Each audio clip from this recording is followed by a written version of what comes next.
again, it's overshadowed by so much else coming out in the news that it didn't get the attention it deserved. I mean, the New York Times apparently didn't cover it at all.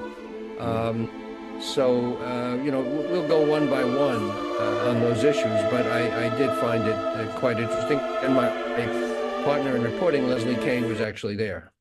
Oh, okay, cool. Did she kind of, have you spoken to her since then? And has she told you? Yeah. And she was, I mean, our discussions when we plan stories in the future are always private, but we found a lot there to follow up on. Mm-hmm. Sure. Yeah, it definitely felt a little bit less satisfying than the previous hearing with David Grush. But that's to be expected, I suppose, considering the kind of claims. Well, one important thing was that the counterpart of David Grush, a whistleblower who supplied this report that Mike Schellenberger referred to, did not make an appearance. He or this person, let's say, has not been identified. We know a little bit about this person who authored the report that was entered into the congressional record. But Grush was somebody to focus on.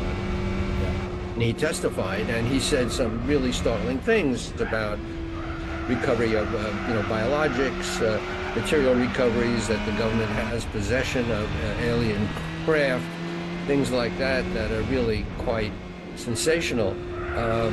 We didn't go that far in this hearing, but the report in itself was really fascinating. The discussion of a small portion of the hundreds of thousands of pieces of evidence that Michael Schellenberger, the intermediary, let's call him, who supplied this report from the whistleblower, said exist in government coffers.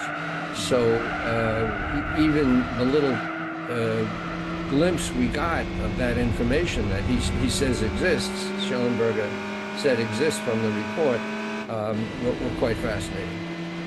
Yeah, definitely. And we'll circle back to that report a little bit later.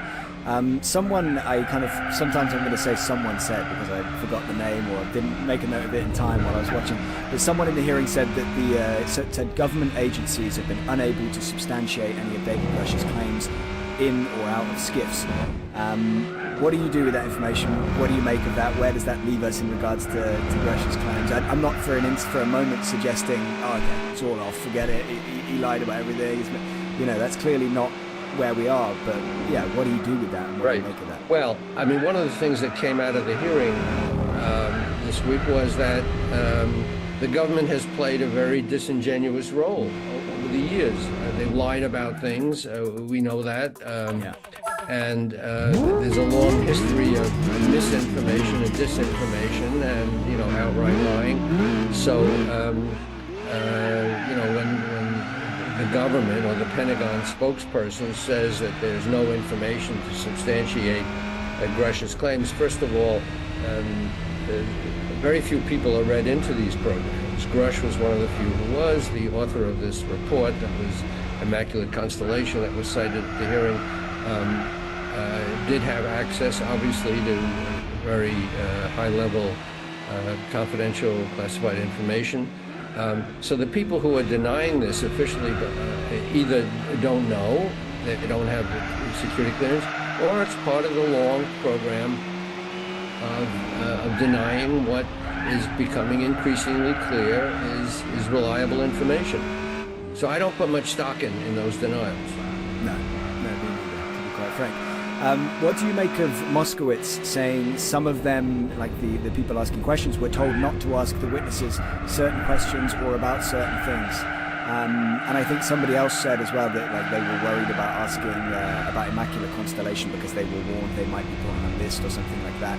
What do you make of this? And that was very interesting. And Congresswoman Nancy Mace made a whole point of saying it again and again, as if inviting retribution. She really was quite provocative on that score. There were several statements at the hearing that the government, forces in the government, tried to derail the hearing, didn't want it to take place. And we know previously that when Congressman Burchett and Congresswoman Luna and others went looking for these UFO sites. They were put off. They were denied access, etc. So. It's all part of the same thing. The government, I mean, the people, forces in the government did not want this hearing. They, put in roadblocks. Again, more of the same. Yeah. What do you think, if you were to kind of speculate a little bit, or based on anything you're aware of, they were told not to ask about? Do you think it was Immaculate Constellation, as simple as that, or do you think there was more to it? Oh, it's part of the whole, program of deny, deny, deny. I mean, and Lou Elizondo was asked, why? Good question. Why has the government taken this hostile adversary position against the increasingly clear reality of UFOs, which now that the government does acknowledge, and Lou has said openly many times that they exist. So he was asked at the hearing, why has the government been so obfuscatory, or why have they denied so long? And he said, well, you got to go back to the Cold War. We didn't want our adversaries knowing how much we knew. We certainly didn't want our adversaries knowing how vulnerable we are, and how these nuclear sites could be transgressed by unknown objects again and again, and without our being able to identify them. So, I mean, some of that is reasonable. Military people are particularly concerned that we not advertise our vulnerabilities.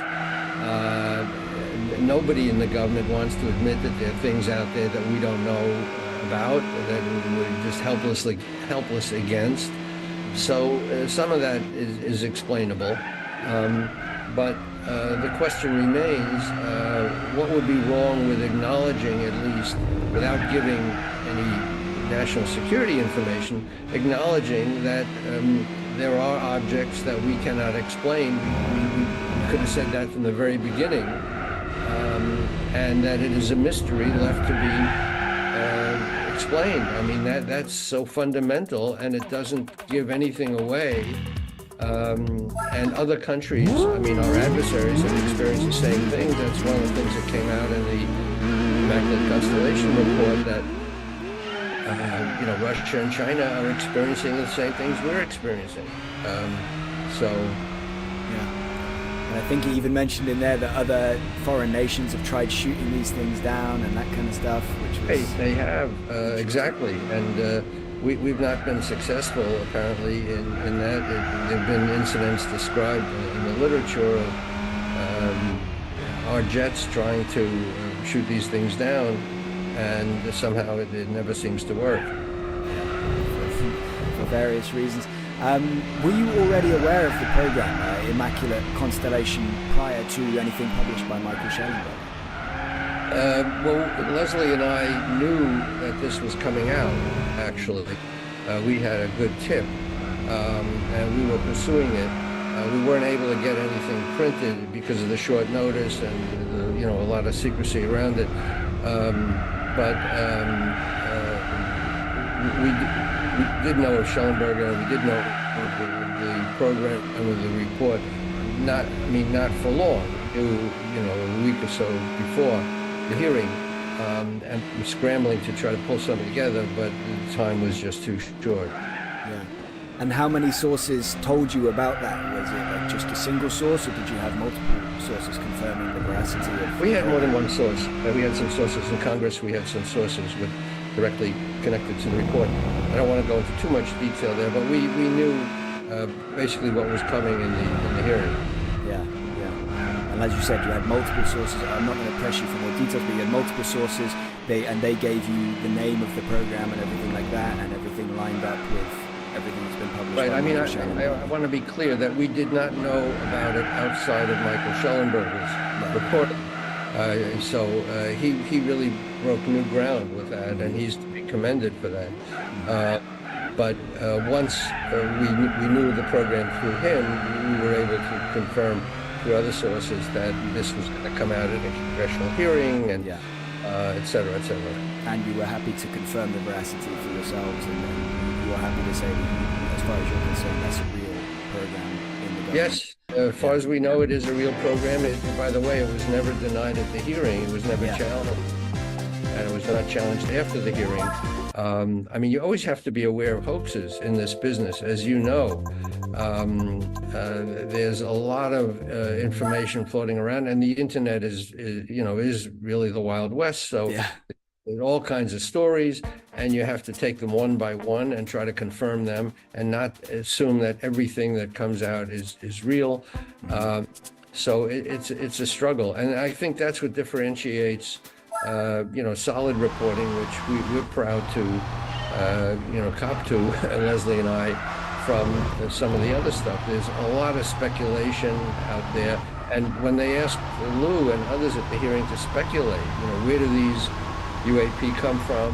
Who's behind the wheel? What do you think they are? They were very cautious about that. I think we all have to be, and not jump to conclusions. So I think all we can say is, what we don't know, and take it, step by step, confirm each thing, because that's what brings credibility. Yeah, they were definitely cautious, although it was great to finally hear Lou on the record under oath saying that, he believes that these are some kind of higher non-human intelligence, essentially. Obviously it feels different under oath in that kind of setting to, when he's said it previously in interviews and things like that. The report, you've read the report, the Immaculate Constellation report. Is there anything you can say about the program itself or the report for people that might not have read it and might not be as aware, just anything that maybe stands out to you or things that you think are really important for people to know?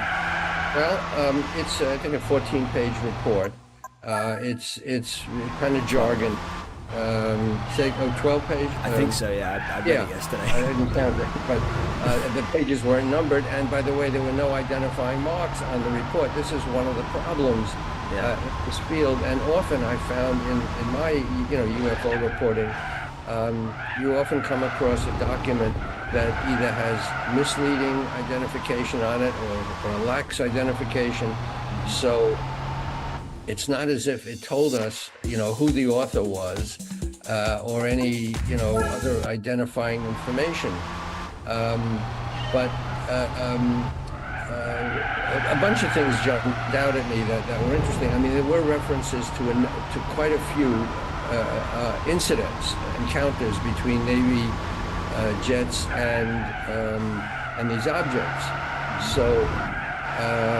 And there were some interesting details. The shapes of these objects, the most common were the spheroids, the spherical ones. The rarest were the triangles and other things. So,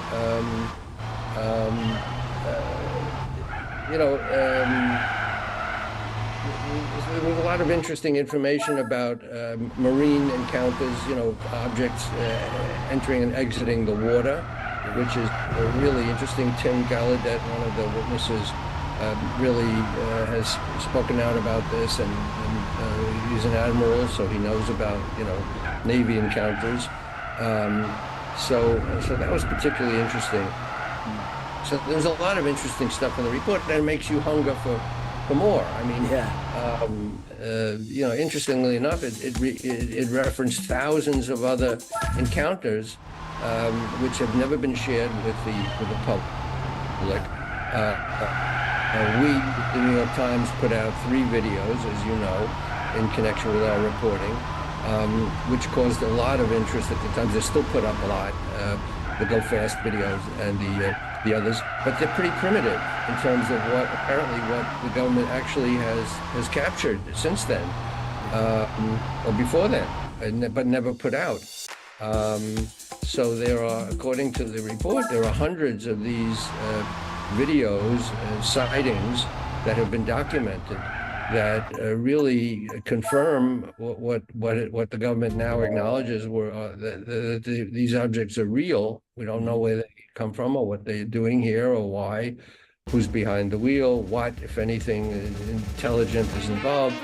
But they certainly exist. So, so that's quite a revelation. Yeah.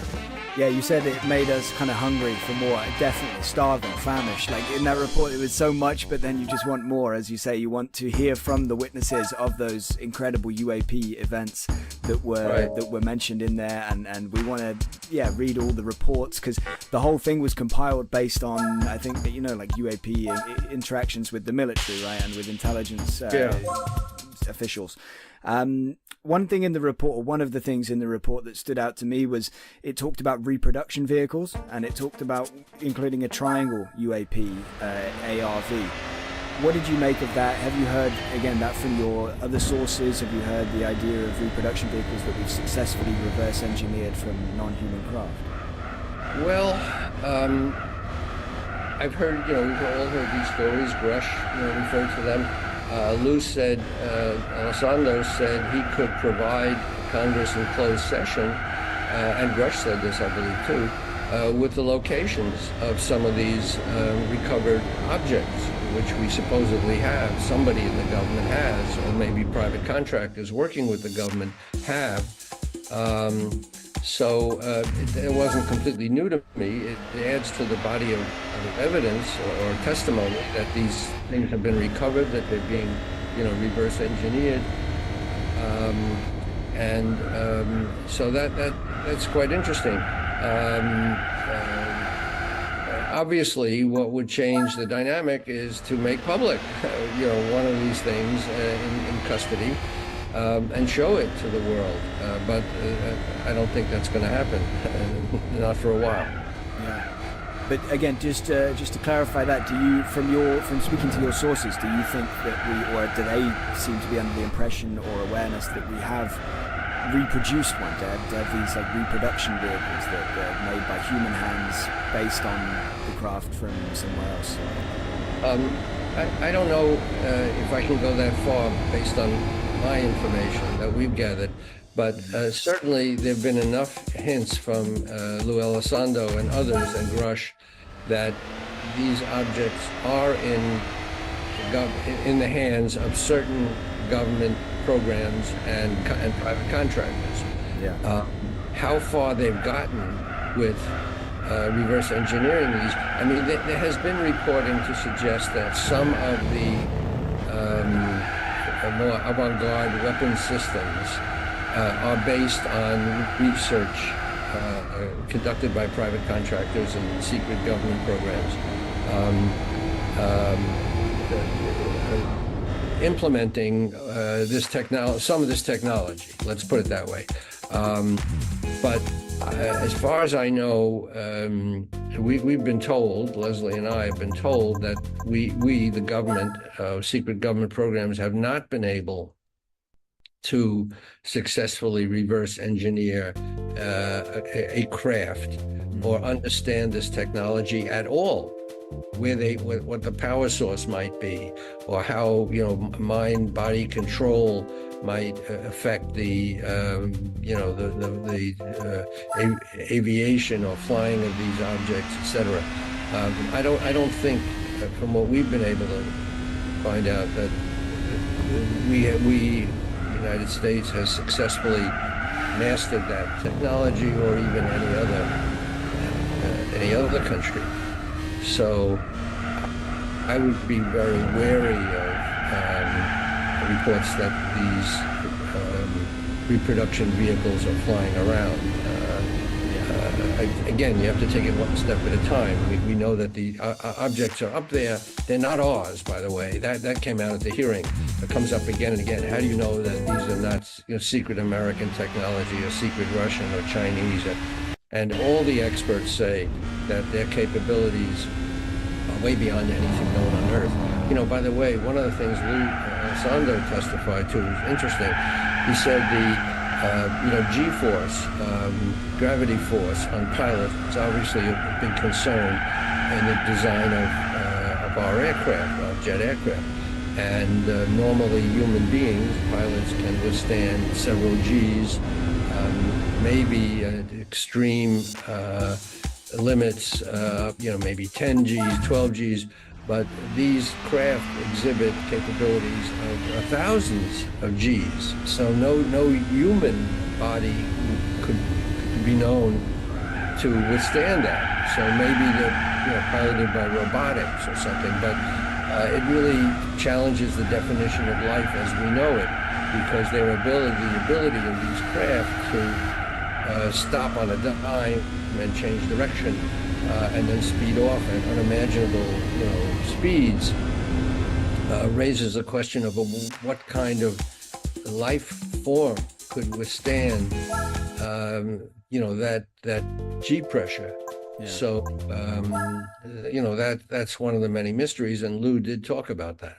Yeah. Or are they not feeling the G's because of how it works, or is it the skin of the craft? So one of those. Yeah. That's one of the, as you get into this, the weeds on these encounters.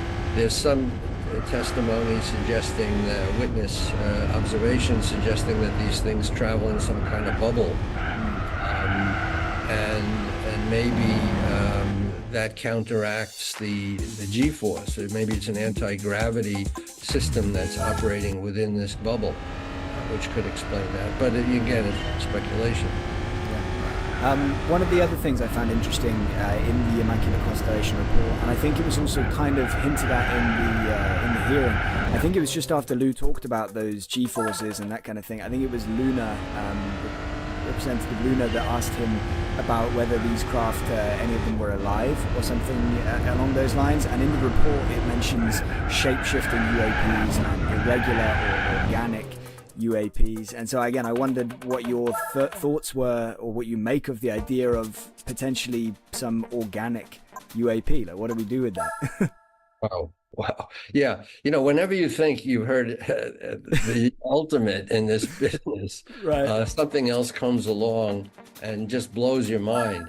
So one of the forms of these, UAPs that were discussed in the report was something like a floating brain with, tendrils like coming off it. And that's suggesting maybe there's some organic aspect to this.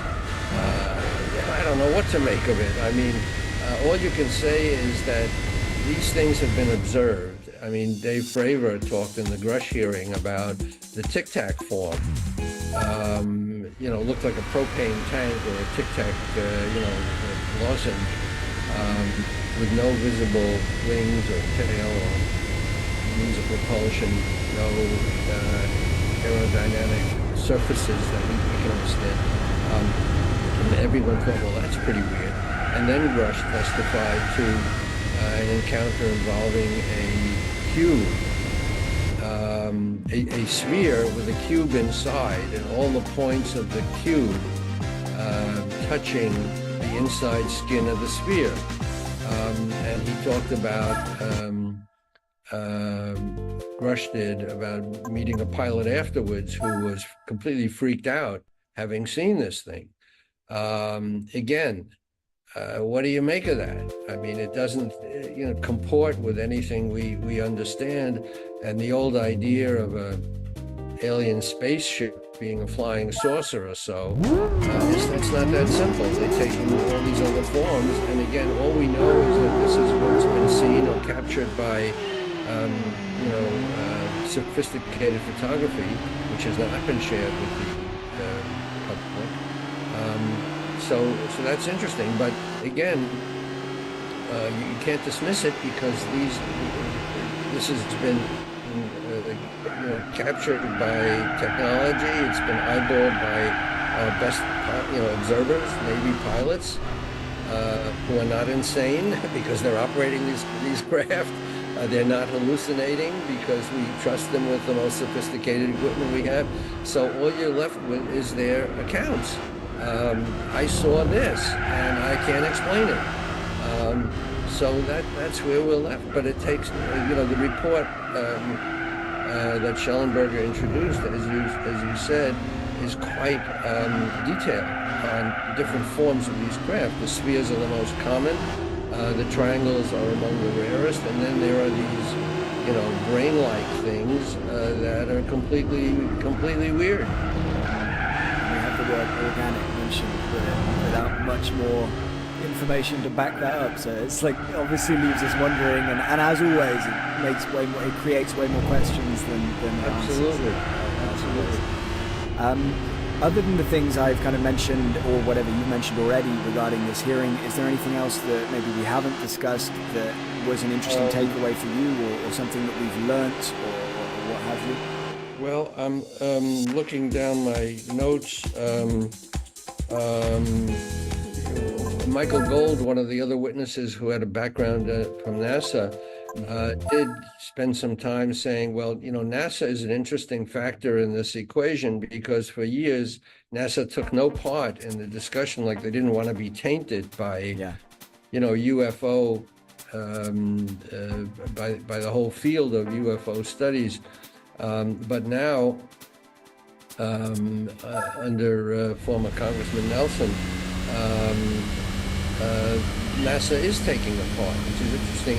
And Gold said at the hearing that NASA has this amazing database. I mean, they're up there with the space stations. And what information is the space station capturing up there that we don't know about? And he said there are huge reams of databases of information that needs to be scrubbed to see what NASA has detected. So that's an interesting aspect. And to get NASA on board. One of the things that came out at the hearing was that the government has never taken this thing seriously, this phenomenon. And now is the time to break through and to share what can be shared, and at least for Congress to be informed, because one of the things that came out again in the hearing is that Congress has been criminally, one of the witnesses said, criminally denied information. Congress has a role in approving, obviously, budgets, and it has a right to know, an obligation, responsibility to know about U.S. government programs that are spending taxpayers' money. So, but this information has been not only withheld from Congress, but Congress has been lied to. That was cited in the report, that in various briefings of members of Congress, false information was deliberately put out, denying certain programs. And Congress is entitled to information, even if it's not public, is entitled to, members of Congress are cleared to know the deepest secrets that exist. And that information was denied to Congress. That came out at various hearings. So that jumped out at me. Again, Arrow, which was the all domain the latest entity of all these agencies that they used to be called, UFO, UAP, and now they're going to all domain because we've got to deal with the oceans too. Yeah. So Arrow, that's another thing that came out of me. Tim Gallaudet, the admiral who testified, said that he was subject to some pressure campaign by Arrow to basically turn him away from asking questions about things that information he picked up from Navy colleagues about encounters, including underwater encounters. So it was another, further information, further confirmation that the government has not been straight with us. Whole thing is so frustrating, isn't it? Hopefully we're going to get there. We are making progress. We're definitely making progress. What happens next, Ralph? Where do we go from here? Do you think there's going to be another hearing soon? There is. There's going to be a Senate hearing, which could be interesting. When do you expect that might be? It's supposedly soon, maybe December. There are other whistleblowers who are afraid to come forward. Grush was subject to retaliation. He testified. Lou was subject to retaliation. One of the things that came out at the hearing that was interesting is Lou said he found out that the Pentagon has some kind of a PSYOPs person working in the information office. And they did try to paint him as, as an enemy. There was a lot of negative information given out about him, leaked about him, and he had a lawsuit against the government on that account.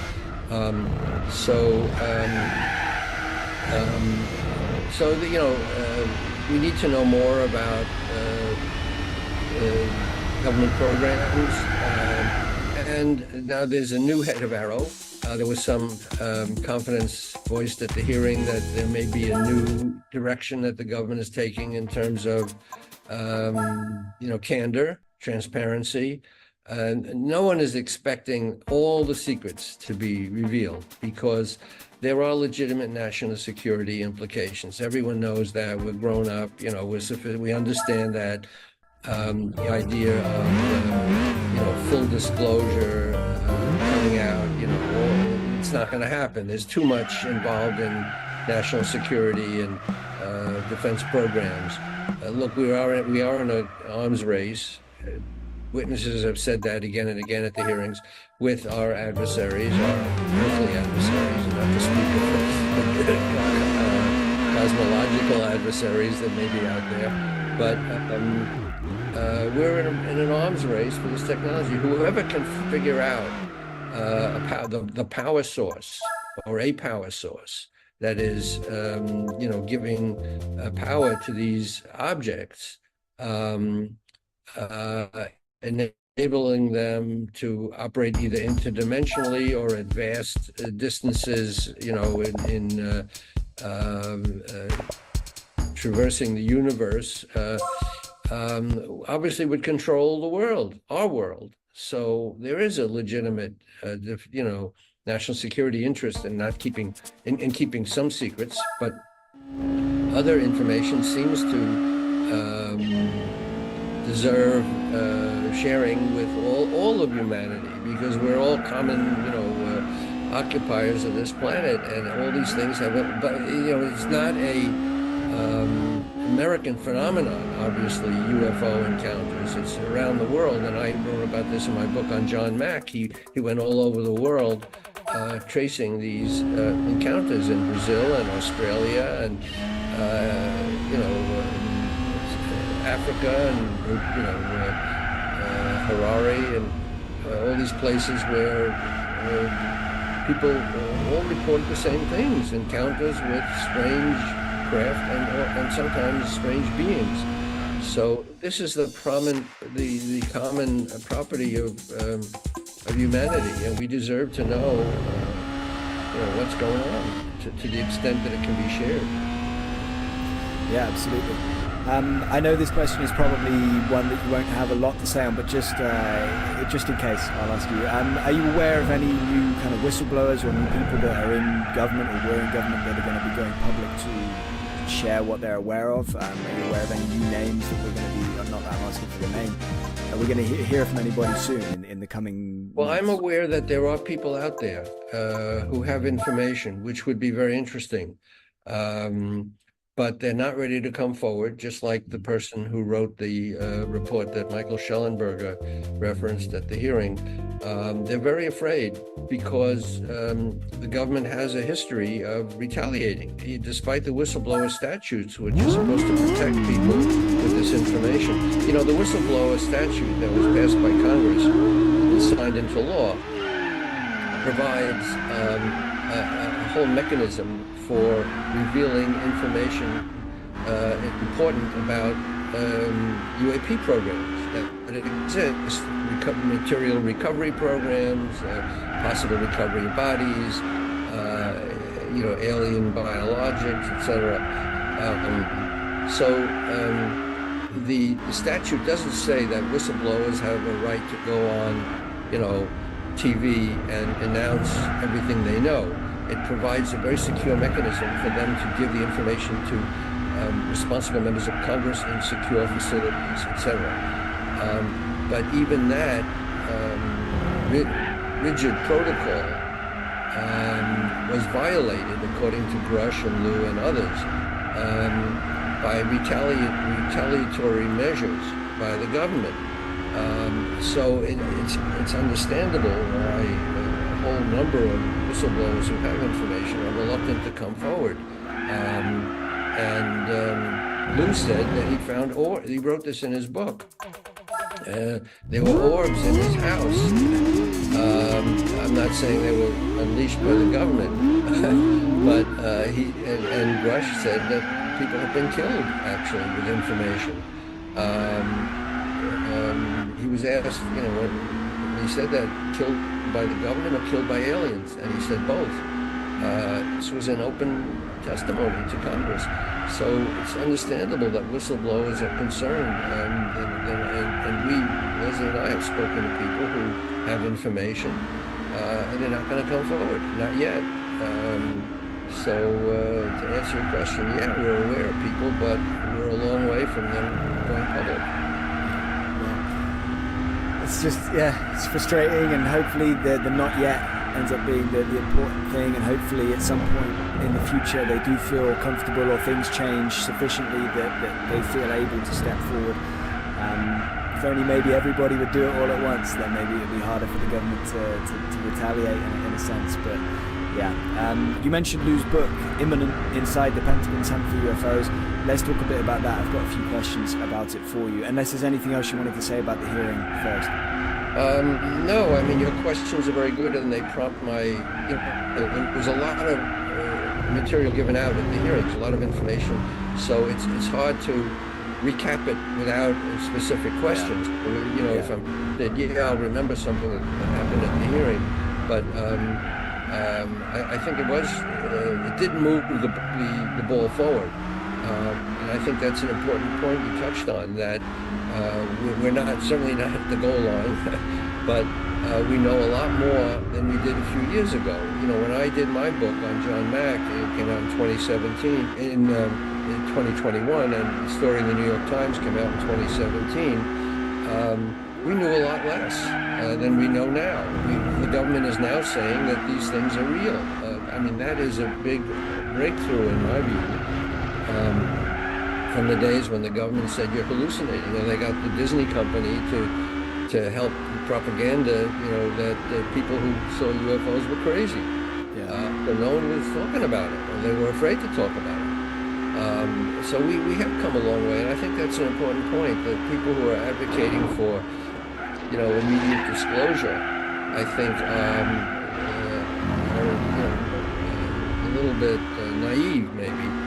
Because it ain't going to happen immediately, but it's going to happen little by little, and maybe there'll be a tipping point where a lot more will come out. So I do take comfort from the fact that we have come a considerable way. Yeah, awesome, and hopefully, I think we're in the middle of it right now, right? That process, and hopefully it just carries on gaining pace. Regarding Lou's book, before I ask you maybe my specific questions about things that kind of caught my eye, was there anything that burns that you want to say? Anything you really want to get off your chest? Well, Lou has been through a lot, and he's been subject to a disinformation campaign from elements in the government that have been very stressful, I know, for him. I think he's a very brave, courageous figure who's really moved the ball forward. Leslie and I wrote the story of his book, at least the details, in the New York Times. We had an advance copy, and he did say quite a number of, look, he's under great constraints. He's not going to violate his national security oath. There's a lot of things he's not saying, and a lot of things he didn't say at the hearing. He said he would tell Congress in private executive session, in a skiff or whatever. And in the book, which was approved, by the way, by the Pentagon, in terms of what he was able to disclose, he says that there's a lot of information he cannot share. So, to his credit, he's not violating his oath to protect, national security information. But what he did say, and what the government allowed him to say, or didn't block him from saying, was really quite extraordinary. He said, for example, that he handled implants. So the whole question of whether people have gotten alien implants, it's still a very controversial area. It's not been thoroughly vetted by the scientific community for sure, but people have said over many years that they were abducted by alien beings and put aboard a spacecraft and implanted with various secret sensors in different parts of their body, and no one, to my knowledge, has come forward with irrefutable proof that that's true. But Lou said in his book that he examined this phenomenon of implants and handled some of them, and they seem to have they seem to have some kind of organic properties that enable them to kind of meld with the body and evade detection. They moved around on their own. They moved around in the body to evade detection. They seemed to move when they were taken out of the body. Now, that's really interesting. He couldn't say too much about that, but that he did say. And he did seem to give some credence to the accounts that alien bodies, biologics, have been recovered along with material recovery of downed craft. Again, he couched that in his book as saying it came from other people, and he didn't give any details for sure, and there were no photos, but that jumped out at us as probably the leads of the story. Yeah, absolutely. I had that written down here as one of my next questions to ask you about, because that jumped out at me, the stuff you said about implants, the fact that you even got a couple of pages to it, and like the way you describe them, like that they seem to be almost alive, like moving around. It's kind of like we come back to that organic UAPs, right? It's like, is this like organic implants in a sense, and as you say, avoid detection, and they kind of like are able to almost move to get away from the scalpel or whatever it was. It was the thing that was trying to get them out, and the idea that they still move around in this petri dish and all that kind of thing. So fascinating. Yeah, that was really and avoid. Super creepy and bizarre. Super creepy. And like they're able to avoid setting off any kind of immune response in the body, which even a little splinter kind of gives you Whitley Strieber has written about that a lot. He said he had implants, and in my John Mack book, I describe a situation where somebody came to John Mack, who was a psychiatrist at Harvard, who got very interested in the whole UFO thing because so many people were coming forward and telling him about their abduction experiences, and he couldn't find out any reason why they were crazy or hallucinating or making it up. So anyway, I describe, and he described the case of a guy who had an implant, or felt he had an implant, and it was removed from his body and analyzed, and the outcome, the decision was that this was some organic part of his own body. It wasn't an implant after all, and that surprised him. It surprised everybody who analyzed it, but they could not find a non-conventional explanation for this implant. They ended up saying, well, it seems to be part of his own body. So there you go. I mean, this phenomenon, whatever it is, does not want to be found out. That's one of the takeaways from this whole field. That people say, well, why don't they just land on the White House lawn and announce themselves? Well, they don't want to announce, whoever they are, too easy. Don't want to announce themselves. They don't want to be identified, at least not openly like that. They play cat and mouse games with detection, but it does not want to be identified easily. It doesn't lend itself to being photographed, whatever it is. People have set up, cameras to try to catch them at night coming into, I've been abducted so many times, they say, and so I set up a hidden camera, the motion detection activated, and in the end, it doesn't capture anything.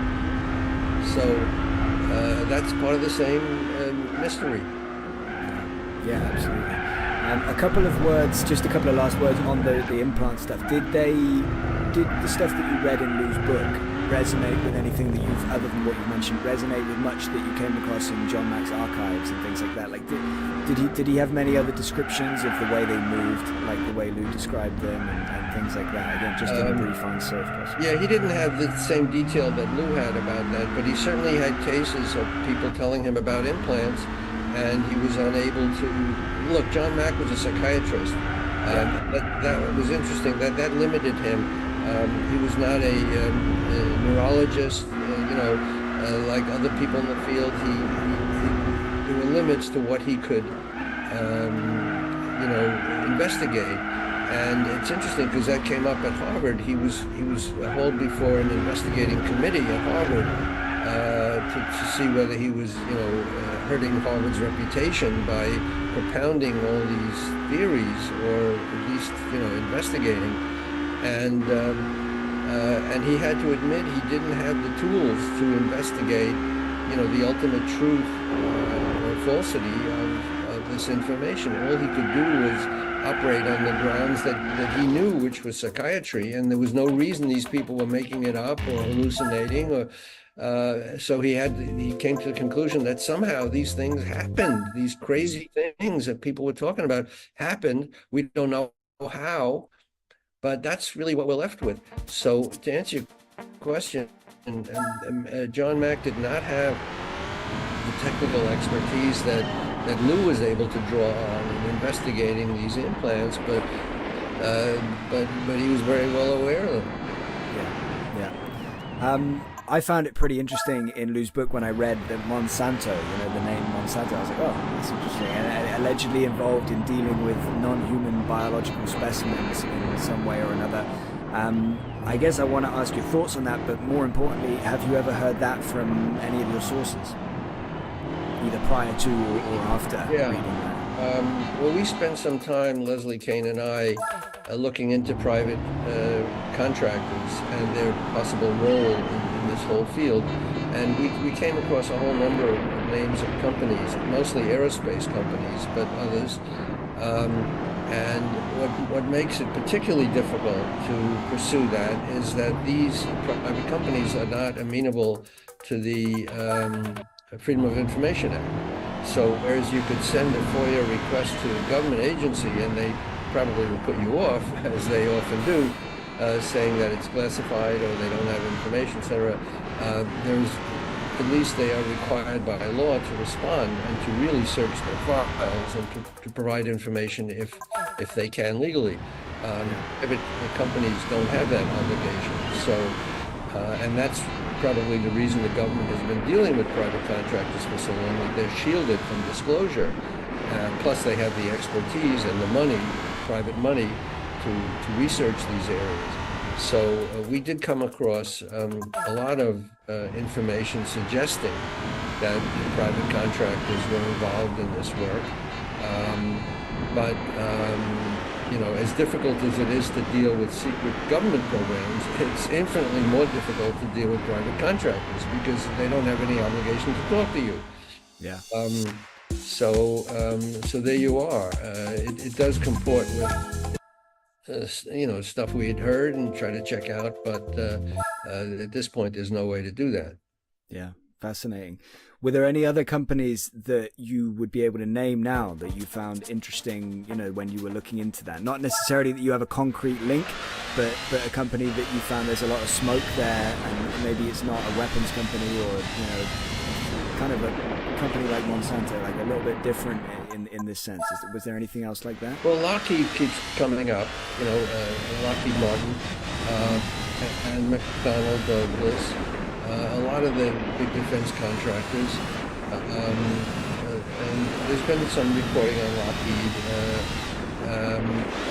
but again, you come across this locked door that you can't penetrate, and also there's very few people. This is a point probably worth making, that in the government and in private industry, this information is very, very closely held. This is not, widely dispersed among intelligence agencies. It's not like the CIA knows all this stuff, or NSA, and Lockheed and McDonnell Douglas and Monsanto and the other companies that may be involved in some of this research. This is not something that's shared around the whole company. There are very few people who are involved in this, so a lot of people don't know. And if you ask them, like you asked the Pentagon spokesperson, does this program exist? The person will say, no, it doesn't exist. Well, the person doesn't know because he or she is not read into the stovepiped, top secret, highly classified program. So it's very, very, very closely held. So you can't just go to Lockheed and say, oh, by the way, are you doing, do you have a UFO? Anyway, that would be naive. So the hard thing would be to penetrate this. And I guess the next step will be to find one of these craft, if it's being held anywhere in the government. And Lou and Grush have offered to show the government where these things are being held. And that's what I'd like to see. Somebody in the government say, we found out and we checked it out and we got in and we saw it. And maybe, I don't know whether we'll ever see pictures of these things that are supposedly held, but that would be the next step. That would be awesome. In Imminent, Lou says that he told a liaison to the Secretary of Defense that, and I quote, "Time is not on our side, we have to take action." So I guess I want to ask you briefly, like, if they've been here for a long time, which I think most of us seem to agree on, if there's something here, it's probably been here for a long time. Why would time not be on our side? And kind of part B to that is, what actions do you think Lou is alluding to? Well, Lou in the book takes kind of a very alarmist view of what this all amounts to. He sees this, as he says in the book, as preparation of the battlefield. That these forces, these alien forces, are not necessarily out to do us any good. They are investigating the Earth and human beings for some purpose which we don't understand.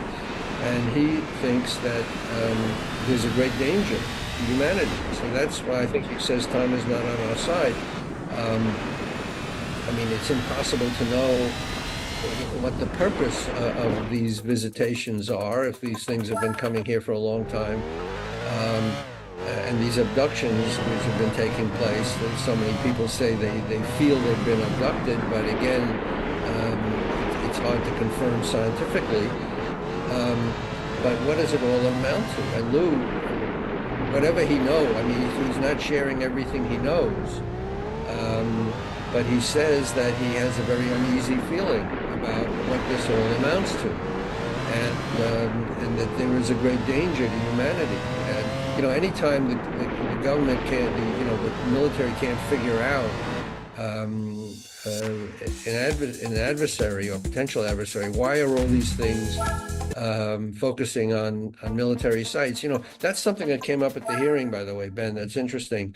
One of the questions was, a lot of these objects have been recorded showing interest in nuclear sites and military sites. And one of the questions was, is this because whatever they are more interested in our military sites, or the military sites have better surveillance and detection? And nobody can answer that question because we don't have the whole database. But certainly there has been a lot of reporting around the fact that these things have been interacting and focusing on sensitive sites, and not just in the US, but apparently in China and Russia as well. So what does that mean? Are they looking to disarm our nuclear capabilities for whatever reason? Are they curious about what we know, or to imagine that there's anything that we know more than they know, because they're moving around in these amazing, craft? But what is it that they're after? Are they trying to save humanity by disarming nuclear weapons? Well, it didn't work in Hiroshima and Nagasaki, right? So if they were out to prevent nuclear detonations, they either didn't want to or couldn't at that time. What's this all about? But there is definitely, that came up again and again at the hearing. What is the interest of these objects in sensitive military sites? And no one has the answer. No. And I think they asked Lou, like, if he thinks it is, because we have more cameras and more surveillance at these sites, or if it is that they are particularly interested. And I think Lou is the only one of the witnesses maybe to kind of go on that bit of a limb and say, no, I'm pretty sure they are interested in these sites rather than just having more surveillance equipment and all that kind of thing. And also, when you were talking, you reminded me of something Lou said years ago in like a podcast or something, like where he said maybe it was like his closing words or something, and it was just, just spend time with your family and your friends and your loved ones, and kind of that, again, that kind of ominous, sentiment coming through. You mentioned Lou kind of has that kind of alarming, in a sense, view of it, or at least that's what he's presenting. Maybe that's the way he feels is going to get the ball moving. He also maybe is having that kind of mentality because people have said stuff to him that feel kind of alarming. And one thing I'm thinking of is in the book, he says that a person highly placed in the US government, a person who knew the truth the US government had hidden all of these years, told him that he was unwise in his mission regarding UAP. Like, this guy told Lou that Lou was unwise in his mission regarding UAP. They said that by talking about this issue so openly, Lou is accelerating the chances that we will be invaded. Now, obviously that is alarming. There's a lot of things. What do you think, why do you think Lou talking about the issue so openly could accelerate the chances that we would be invaded? Do you have any thoughts on it? No, but I know that Lou has had encounters with people in the Pentagon who felt that there was a demonic aspect to these craft, and that's one reason why some people didn't want him pursuing UFO research, because he was tapping into some really bizarre demonic aspect of this. Now, whether it would invite an invasion, I can't, who knows, but he did say that in the book. You're absolutely right. And there was some concern that by flagging, naming them as some kind of enemy, he was hastening some kind of hostile action.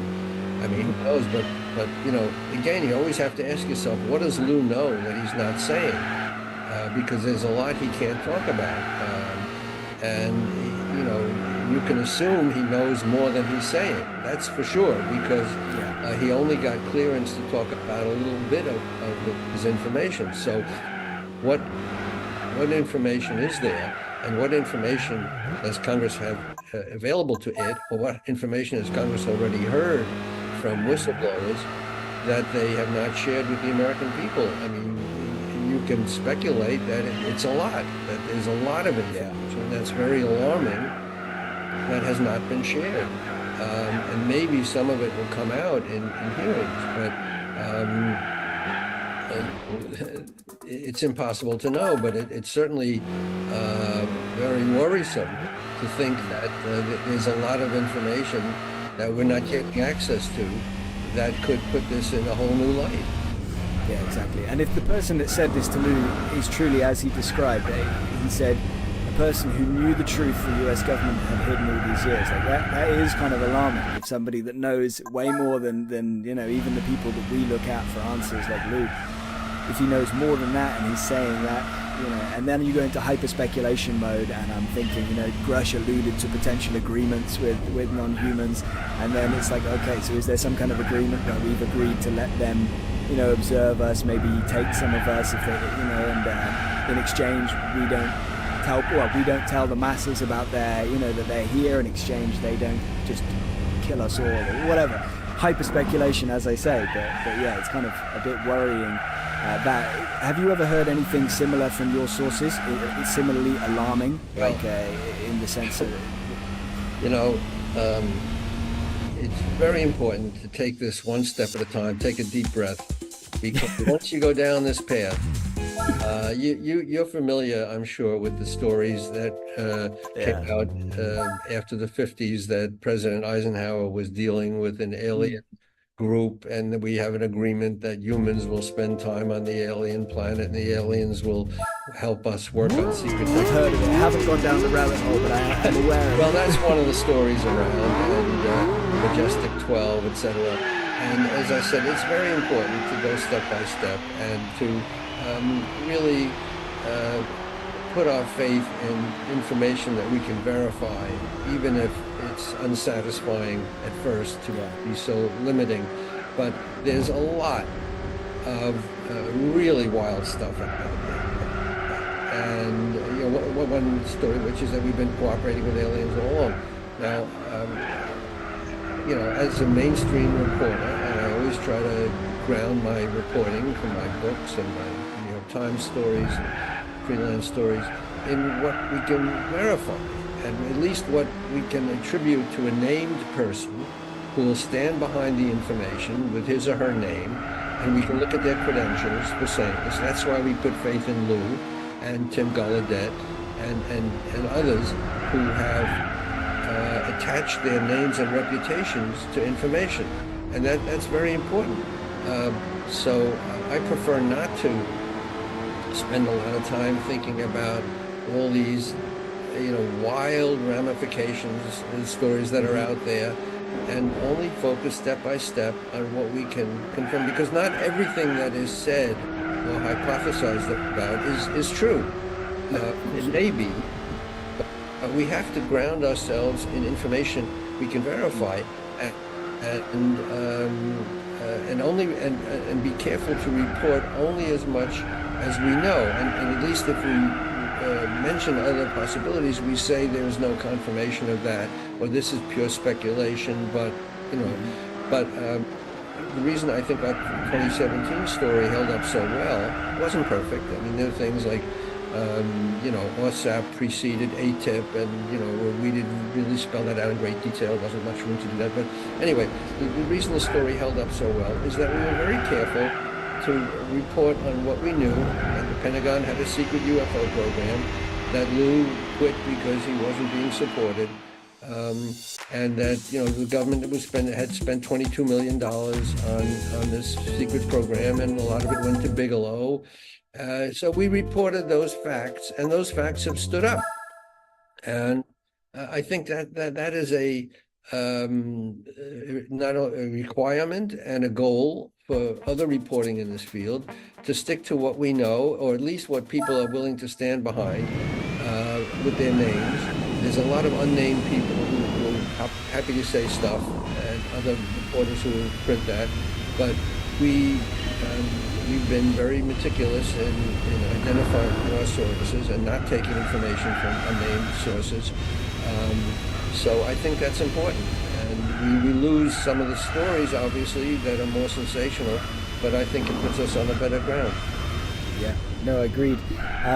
In just a kind of one-word answer, just to clarify, you haven't had one of your sources say anything akin to what that person said to Lou, like anything quite alarming in the sense of talking about this, publishing articles about this, and that could be a bad thing. Last thing I'm going to ask you from Lou's book is, he said, and I quote, bottom line, time is stranger than we imagine and may be key to the UAP mystery. Do you have anything to say on that? Any thoughts on that?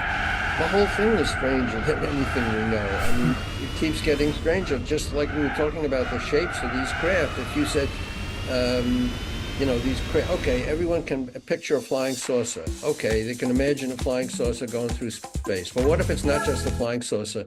What if it's a triangle? What if it's something that shifts shape? What if it's a sphere floating brain with a cube inside? What if it goes in the water? And it goes in the water, not at speeds we can understand in the water, but at 700 miles an hour underwater. Now, no one can imagine an object reaching that incredible speed underwater, because water is solid, and nothing can pass through water at 700 miles an hour. Well, these things do, apparently. Maybe they create some kind of bubble, that enables them to operate without the physical limitations we now understand about water. So everything you hear about becomes stranger and stranger, and the water thing is particularly extraordinary. That now, witnesses have talked about these objects appearing, going into the water and emerging from the water. So, so that's what I say. That each step takes us, into weirder and weirder territory. Yeah.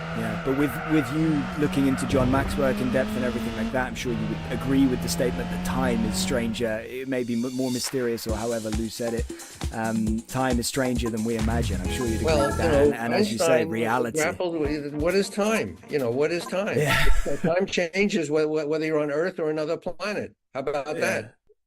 Time is affected by gravity. Time is time warped. I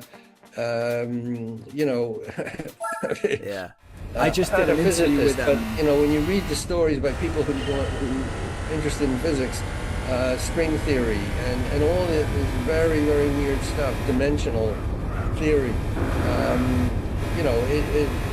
first of all, our understanding of physics is in its infancy. I mean, let's face it. What we learned in the last few decades is really fascinating, but if you project that into the next few decades, what are we yet to learn about black holes, etc.? So time is one of those mysteries. Yeah, absolutely. And the more I learn, the more I realize reality itself is just far more mysterious than we think. I'm sure all of these things are going to be far more mysterious than we think.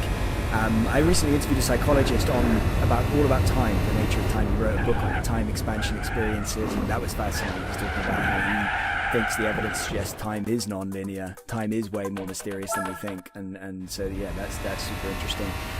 Ralph, I really appreciate your time. Before I let you go, anything else you can update us on in terms of articles you're working on, or have been working on, books that you are working on, have published recently, anything upcoming? Anything you want to make people aware of? Thanks. I mean, look, Leslie and I continue to look for stories to write. We're keeping tabs on, different developments. This thing is moving forward. There's going to be another hearing. My wife and I wrote the book you have in your background, UFO. Yeah. I'm happy to put it. Shoulder. It's a children's book, a nonfiction, which we're very happy to report sticks to the facts, to tell kids what is happening in this realm, and it's going to be a bigger issue for the next generation, because we're going to be learning more. And it's not just the stuff of science fiction and aliens and stuff. I mean, it's real observations and disclosures coming from Congress. So how do kids process this information, and what is what can you believe? It's nicely illustrated by a very good artist. So that's been out. My wife's a children's book writer, so we collaborated on that. My John Mack book, continues to attract attention. I do podcast. The Believer, and working on different possibilities to expand the story in different media. So I'm continuing to report. It's not an easy field to report in, and there's still a giggle factor.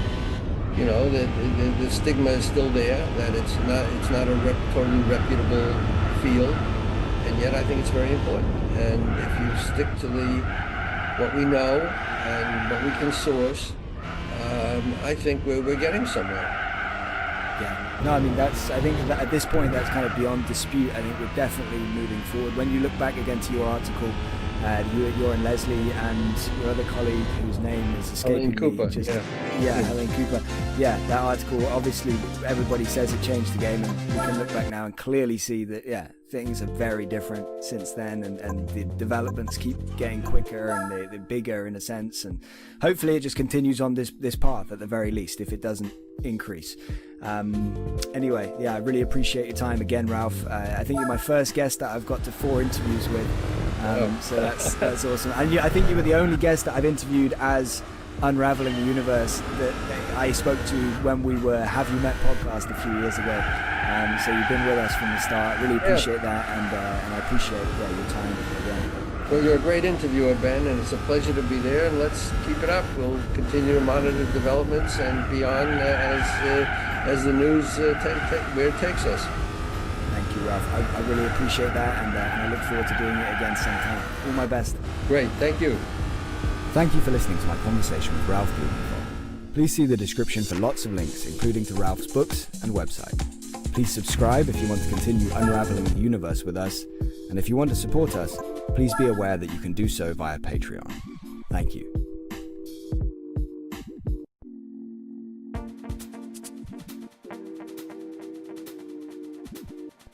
This is my fourth interview with Ralph. Ralph is an award-winning reporter for the New York Times from 1964 to 2009, where he still contributes articles predominantly focused on UAP. He's written several books, including The Believer, Alien Encounters, Hard Science, and The Passion of John Mack. Today we primarily focus on the November 2024 UFO hearing that included testimony from Luis Elizondo, Tim Gallaudet, and others. Scroll into the description for timestamps, extra info, and useful links. And if you enjoyed this video, please like, comment, and share. Thank you. Thank you so much for doing this with me again, Ralph. I really appreciate it. To start us off today, can you please summarize your thoughts or give your thoughts in a nutshell on the UFO hearing that took place a couple of days ago in November 2024? Well, a lot of thoughts. First of all, we're entering a period with of great uncertainty with the new administration. We don't know what incoming President Trump will do on this issue. He said some things that indicate he's open to more transparency, but we just don't know. John Radcliffe, who's up for a top post, has been pretty forthcoming in the past, surprisingly so, talking about UFOs, UAP. So he may be more open to discussing it, but we just don't know. Now, the hearing was very, very, very interesting. It covered a lot of ground. There's, of course, about it in more detail. And there were some interesting disclosures. It always leaves you a little bit unsatisfied because you want to know more. And of course, the public nature of the hearing ruled out discussion of things like material recoveries, alien biologics supposedly recovered, reverse engineering programs, all the important things can't be discussed in open hearing because of national security issues, but I found it quite fascinating, and again, it's overshadowed by so much else coming out in the news that it didn't get the attention it deserved. I mean, the New York Times apparently didn't cover it at all. We'll go one by one on those issues, but I did find it quite interesting, and my partner in reporting, Leslie Kane, was actually there. Oh, okay, cool. Have you spoken to her since then, and has she told you? Yeah, and she was, our discussions when we plan stories in the future are always private, but we found a lot there to follow up on. Sure. Yeah, it definitely felt a little bit less satisfying than the previous hearing with Grush, David Grush, but that's to be expected, I suppose, considering the kind of claims. Well, one important thing was that the counterpart of David Grush, a whistleblower who supplied this report that Michael Schellenberger referred to, did not make an appearance. He or this person, let's say, has not been identified. We know a little bit about this person who authored the report that was entered into the congressional record, but Grush was somebody to focus on. And he testified, and he said some really startling things about recovery of biologics, material recoveries, that the government has possession of alien craft, things like that are really quite sensational. We didn't go that far in this hearing, but the report in itself was really fascinating. The discussion of a small portion of the hundreds of thousands of pieces of evidence that Michael Schellenberger, the intermediary, let's call him, who supplied this report from the whistleblower, said exist in government coffers.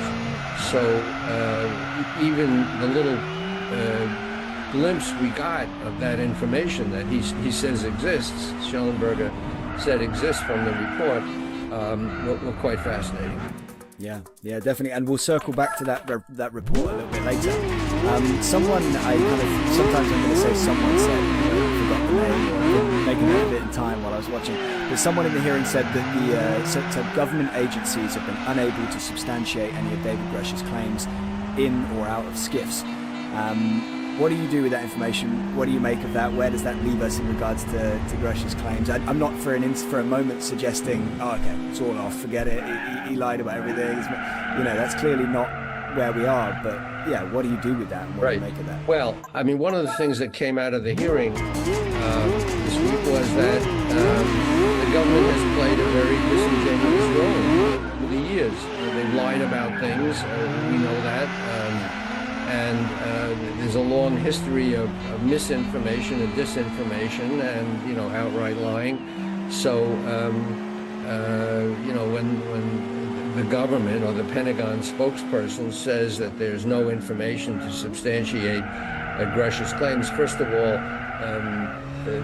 very few people are read into these programs. Grush was one of the few who was. The author of this report that was Immaculate Constellation that was cited at the hearing did have access, obviously, to very high-level, confidential, classified information. So the people who are denying this officially either don't know, they don't have the security clearance, or it's part of the long program of denying what is becoming increasingly clear is reliable information. So I don't put much stock in those denials. No, me neither, to be quite frank. What do you make of Moskowitz saying some of them, like the people asking questions, were told not to ask the witnesses certain questions or about certain things? And I think somebody else said as well that they were worried about asking about Immaculate Constellation because they were warned they might be put on a list or something like that. What do you make of this? And that was very interesting. And Congresswoman Nancy Mace made a whole point of saying it again and again as if inviting retribution. She really was quite provocative on that score. There were several statements at the hearing that the government, the forces in the government, tried to derail the hearing, didn't want it to take place. And we know previously that when Congressman Burchett and Congresswoman Luna and others went looking for these UFO sites, they were put off, they were denied access, etc. So, it's all part of the same thing. The government, I mean, people, forces in the government did not want this hearing. They, put in roadblocks. So, again, more of the same. Yeah. What do you think, if you were to kind of speculate a little bit, or based on anything